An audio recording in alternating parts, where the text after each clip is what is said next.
When all this began, Margaret Sanderson was 68 years old and possessed a rare calm, the kind that bothers some people because they don't know where to put it. It was early autumn, and in her house, the same one she'd lived in for almost 40 years, the air smelled of old wood, neutral soap, and that faint lavender scent that lingers on curtains after airing them out every day. Since her husband, Tom, died, she had reorganized her life with simple discipline, clear accounts, a group of friends who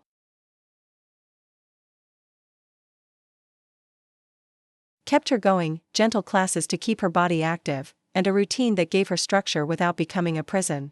She drove, cooked for herself without fuss, and on Sundays, she watered the garden with a hose that always got stuck in the corner, as if that silly detail were part of the ritual. The house wasn't just a building, it was identity, memory, emotional security. There were the height markings on the kitchen window frame, old photos with worn edges, and the particular silence of a house that had seen it all and still felt like home. Her only son, Brian, began to appear more often than usual, and at first, his presence was cleverly disguised as concern.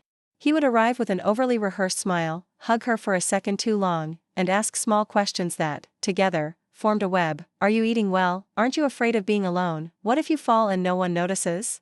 His wife, Tiffany, came sometimes, always impeccably dressed, even on an ordinary Tuesday. Phone glued to her hand, and wearing a strong perfume that lingered in the hallway like a visitor who didn't want to leave. Tiffany looked at the house as if it were a catalog, the baseboards, the living room lighting, the size of the garden, the layout of the rooms.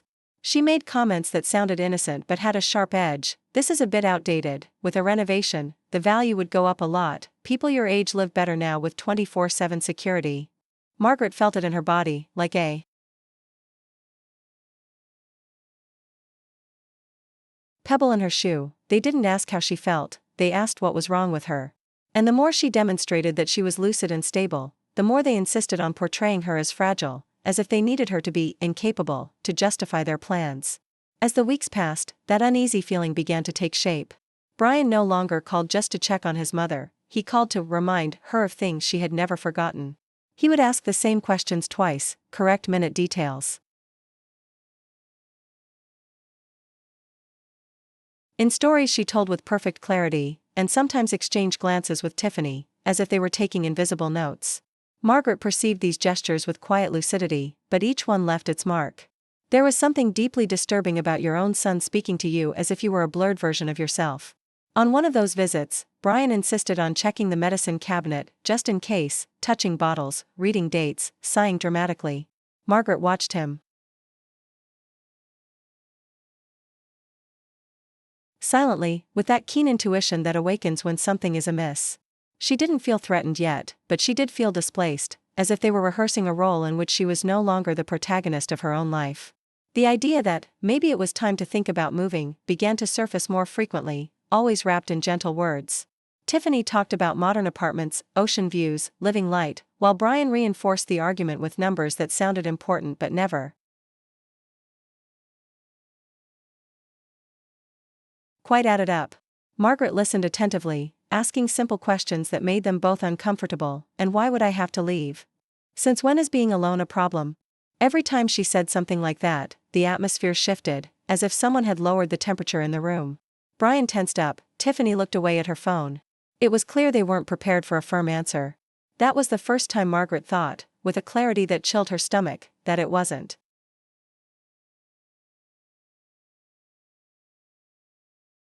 about helping her live better, but about getting rid of her. And although she didn't say anything aloud, something inside her shifted, a silent alarm that would never be silenced. The tension ceased to be subtle the day Brian arrived unannounced, mid-morning, with a stiff folder under his arm. He didn't bring coffee, he didn't bring conversation, he didn't bring time. He sat at the kitchen table as if it already belonged to him and began to talk about necessary decisions, key moments.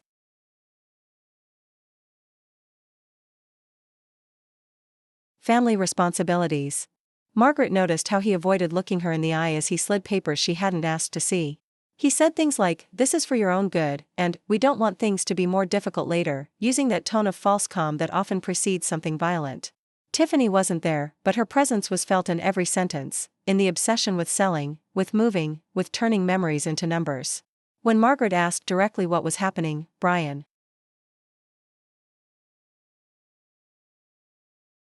took a deep breath, as if he were the victim of the moment, and replied that they were just anticipating. That word hung in the air, heavy, because anticipating what, exactly, no one was saying. It was also on that day that Margaret started writing things down. Not because she was afraid, but because something inside her demanded order. She noted dates, exact phrases, changes in tone, awkward silences. She saved messages, screenshots, emails she would have deleted without a second thought. It wasn't paranoia, it was clarity. She recalled past conversations, minor financial arguments Brian had downplayed, vague references to debt, to investments that didn't go as planned. Everything began to fall into place in an unpleasant way. The house was no longer just her home, it was an escape route. And she, without meaning to, had become an obstacle. That night she slept poorly, not from confusion, but from an unsettling certainty. Something was going to happen, and it wouldn't be kind. Even so, when she got up, she made her breakfast as usual, opened the windows, and watered the garden. Not because she didn't understand the gravity of the situation, but because she still had control. And she intended to use it. The following week marked a clear shift in Brian's behavior. He no longer asked questions, he stated. He no longer suggested, he announced. He began using closed phrases, as if the decisions had already been made elsewhere and she simply needed to catch up. He spoke of deadlines, of windows of opportunity, of moves that couldn't wait. In one particularly awkward call, he mentioned that he had spoken with people in the industry, and that they all agreed that maintaining a house like that didn't make sense for someone her age. Margaret listened silently, leaning against the counter, staring at an old coffee stain that had never fully disappeared. She noticed how Brian avoided saying "my mother" and preferred "a single person," as if by depersonalizing her he could better justify what he was doing. When she reminded him that the house was hers and that she had no intention of leaving, he laughed nervously and said, "We'll talk about that later." Tiffany began appearing more frequently, always with a strained smile and carefully calculated remarks. She carried printed brochures, showed photos on her phone, talked about stress-free moves and places where older people are better cared for. Margaret noticed how Tiffany avoided touching any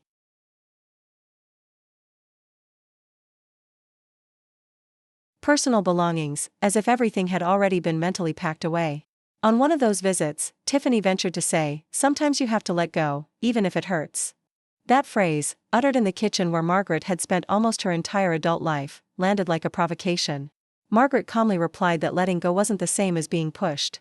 The ensuing silence was thick, uncomfortable, revealing. At that moment, Margaret understood that she was no longer facing a family conversation, but a strategy. And strategies, she knew well, can only be countered with information, patience, and time. The line was crossed one seemingly ordinary morning when Brian showed up unannounced with an appraisal company. Two men toured the house with measuring tapes and tablets, opening doors, taking photos, talking amongst themselves as if Margaret weren't there. Brian trailed behind, explaining potential, profitability, quick market entry. Margaret watched them with a mixture of disbelief and almost surgical clarity. She didn't raise her voice. She didn't argue. She simply asked who had authorized the visit. Brian responded evasively, using the plural to dilute responsibility. "We talked about it, Tiffany and I discussed it, it's the logical thing to do." When the appraisers left, the silence was heavy with something new, a bitter certainty. Her son was no longer testing the waters, he was moving forward. That night, Margaret reviewed old documents, folders stored in a closet that hardly anyone opened. She did it slowly, with the respect of someone who knows that paper, too, holds memories. Among those documents was the family trust, created many years ago, when Tom was still alive and they both thought about protecting what they had built. Margaret had always managed it without issue, with the ease of someone who understands what she's signing. She read each clause carefully, not because she doubted anything, but because she needed to reconnect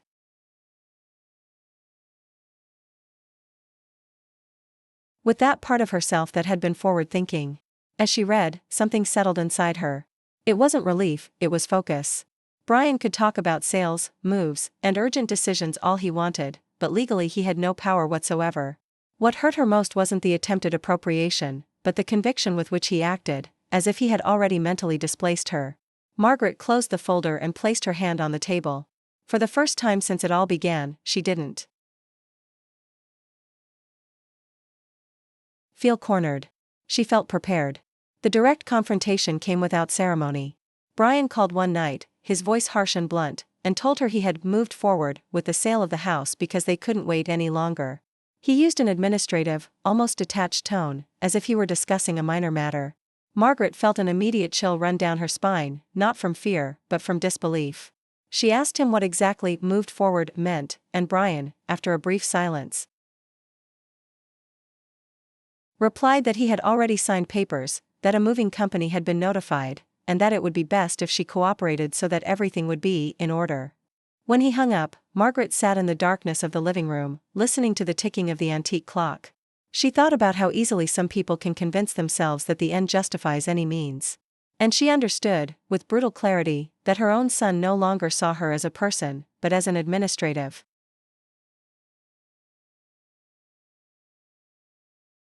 obstacle that had to be removed.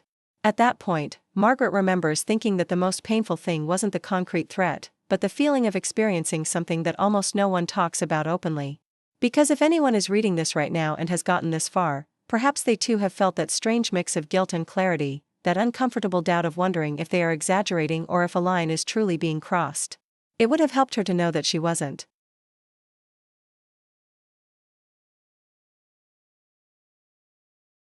alone, that this happens more often than people admit, and that it has nothing to do with age or frailty, but with greed. That's why she decided not to react impulsively. She took a deep breath, poured herself a glass of water, and made a silent decision. She wasn't going to confront them yet. She was going to let them believe they were winning, because sometimes the only way to protect yourself is to calmly observe while the other person gives themselves away. From that moment on, Margaret's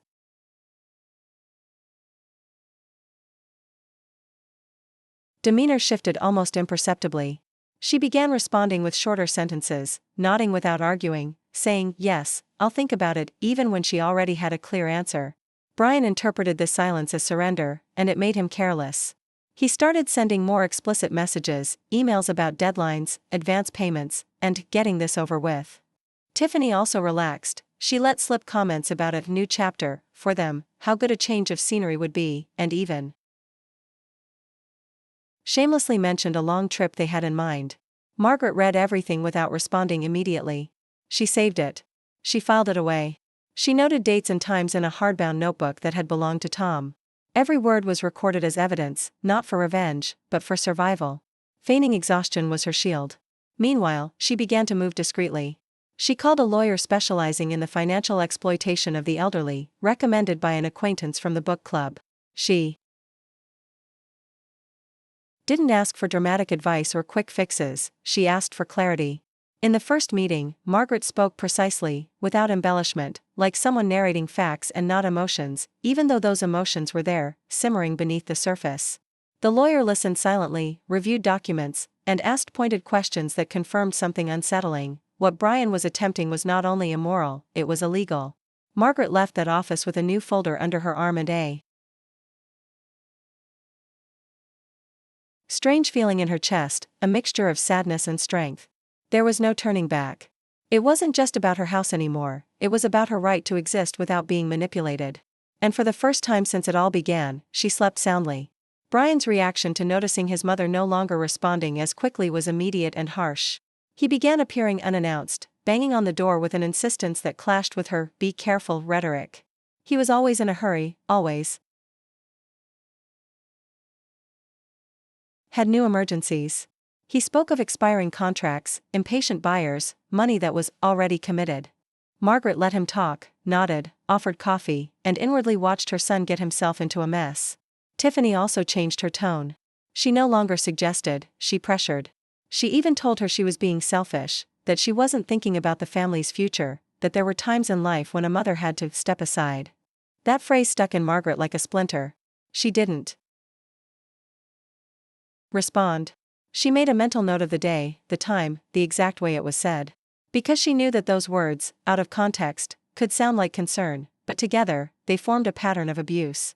The attempt at control reached another level when Brian mentioned, almost in passing, that he had consulted with a doctor friend to evaluate certain things. Margaret understood instantly what that meant. It wasn't care, it was a veiled threat. Days later, Brian arrived accompanied by a doctor. She didn't know, talking about preventive cognitive evaluations. Margaret agreed without resistance, answered every question precisely, and recalled dates, names, and events with a clarity that made more than one person uncomfortable.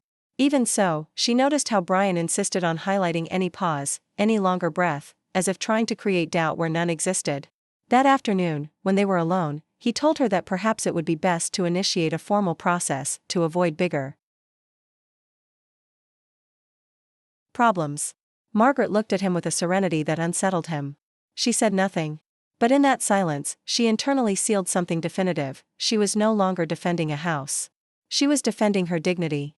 The court notice arrived one gray morning, inside an envelope far too formal for its contents.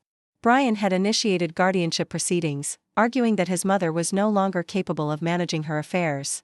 Margaret read each line with a calmness that surprised even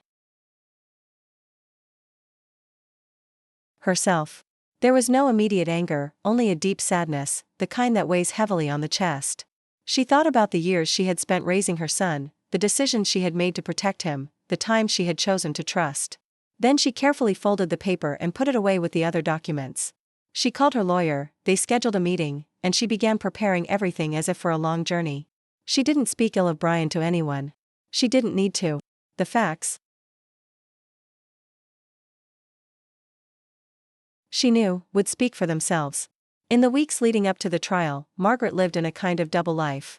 On the outside, she remained the seemingly docile mother, the older woman who was considering her options. On the inside, every move was calculated. She gathered emails, voicemails, forged contracts, records of unauthorized visits, and the trust document that proved her full capacity and legal authority. She listened to Brian contradict himself more than once, change dates, and exaggerate non-existent situations. Tiffany, nervous, began to make mistakes, messages sent to the wrong recipient, comments about future expenses, explicit references to the sale as a done deal. Margaret observed everything with almost clinical serenity. She knew the trial wouldn't just be a legal formality, it would be the place where an uncomfortable truth would be revealed. And although it pained her that it had come to this, she no longer doubted. She had chosen not to disappear silently. She had chosen to stay and resist. There was one night, a few days before she went to court, when Margaret sat in the darkened living room, listening to the faintest sounds of the house. She thought about the absurdity of defending herself against her own son and, at the same time, how necessary it was not to remain silent. If anyone is reading this and has gotten this far, perhaps it's worth saying something simple: sharing stories like this matters more than we realize. It would have made a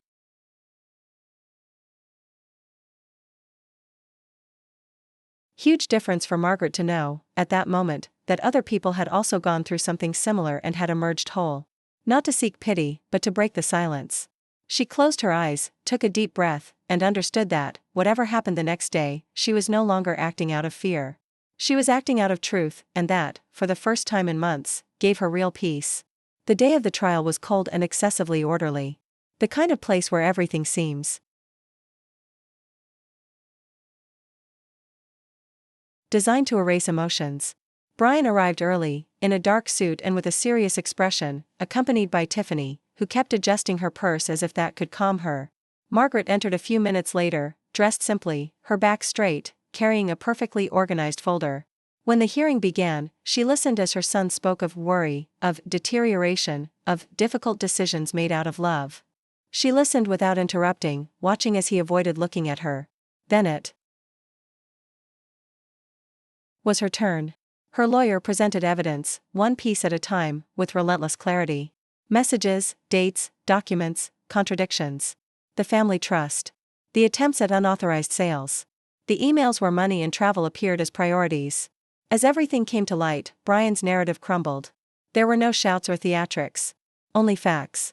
And in that heavy silence, Margaret understood that the truth, when firmly established, needs no embellishment. The judge's decision didn't take as long as Margaret had feared, but every minute in that courtroom felt heavy, almost physical. When he finally spoke, his tone was firm, unambiguous. He rejected the conservatorship request decisively, making it clear there was no evidence of incapacity, and went further. He characterized Brian's behavior as a deliberate attempt at financial abuse against an elderly person. The words manipulation, financial interest, and bad faith were recorded in the minutes. Margaret felt a lump in her throat, not of immediate relief, but of something more complex, a mixture of grief and closure. She didn't look at her son when she heard the ruling. She didn't need to. There was nothing left to discuss or explain. Justice had put a name to what she had been feeling in her body for months. The consequences came quickly and were more profound than Brian and Tiffany had imagined. The legal proceedings triggered other avenues, professional reviews, uncomfortable questions. Brian lost his job. Within weeks, no one wants a financial consultant associated with a case of abuse and fraud. Tiffany, whose reputation depended on a polished and trustworthy image, began to see clients slip away without explanation. The dream trip, the Maldives, the luxury plans, it all vanished. Margaret observed this downfall with a detachment that many would have mistaken for coldness, but which was, in reality, protectiveness. She didn't celebrate. She didn't seek revenge. She simply stopped supporting them. She understood that it wasn't her responsibility to rescue those who had tried to push her out of her own life. When everything was legally settled, Margaret returned home and closed the door with a different kind of calm. It wasn't the same calm as at the beginning, it was denser, more conscious. She walked through the rooms as if seeing them for the first time, touched the walls, opened drawers, sat on the edge of the bed where she had slept beside Tom for so many years. For the first time in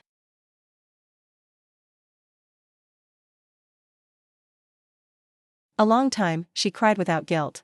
Not for the house, but for the son she had lost long before the trial, for the idea of family that no longer existed. Even so, something new was beginning to take shape. Margaret realized she didn't want to simply carry on as before.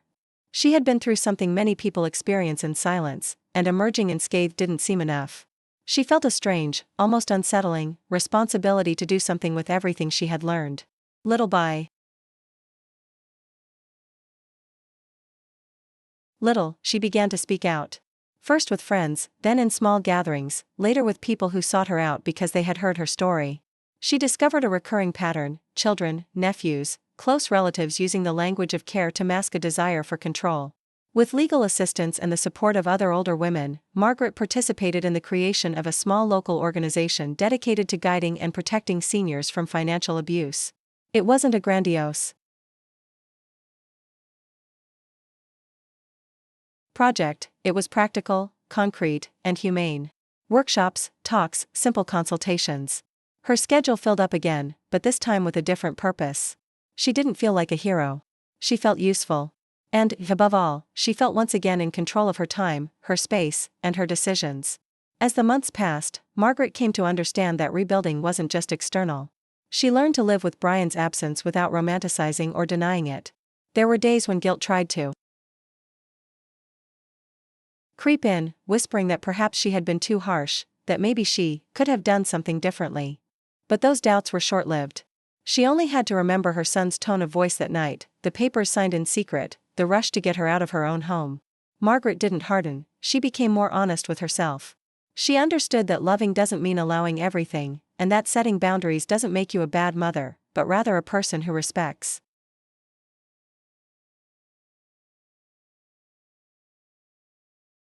herself. That understanding was, in many ways, more liberating than the legal victory.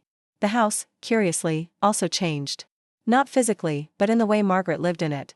She rearranged furniture, gave away things she no longer needed, and painted a dining room wall a light color she had always liked but never dared to use. She invited new people over, shared long meals, and filled the garden with different kinds of laughter. The house ceased to be just a refuge from the past and became a living, present space. Margaret never heard from Brian or Tiffany again, and she didn't look for them. Not out of resentment, but out of principle. She had chosen a life without fear, and that included not opening the door to those who had already shown they wanted to expel her from theirs. Today, when Margaret tells this story, her voice doesn't tremble. Not because it didn't hurt, but because the pain no longer governs the memory. She knows that many people expect endings with forced reconciliations, with hasty forgiveness, but her life didn't follow that script. She chose clarity over comfort, and that came at a cost. Even so, when she sits in her kitchen in the morning, with the light streaming in from the side and the distant sounds of the street waking her up, she feels something she thought she'd lost for months: security. Not the security of paperwork or justice, but the security of knowing who she is and how far she's willing to compromise. That certainty has become her new foundation, more solid than any possession. This story doesn't end with a reunited family or with all the answers. It ends with a woman who allowed herself to see reality without embellishment and chose not to disappear to make life easier for others. Margaret still lives in her house, still makes her own decisions, and still remembers Tom fondly, without paralyzing nostalgia. If anything became clear to her, it's that age doesn't erase autonomy, and that genuine love doesn't demand sacrifices that diminish you. Sharing her experience doesn't define her, but it does accompany her. Because sometimes telling what happened isn't about dwelling on the past, but about ensuring it never happens again.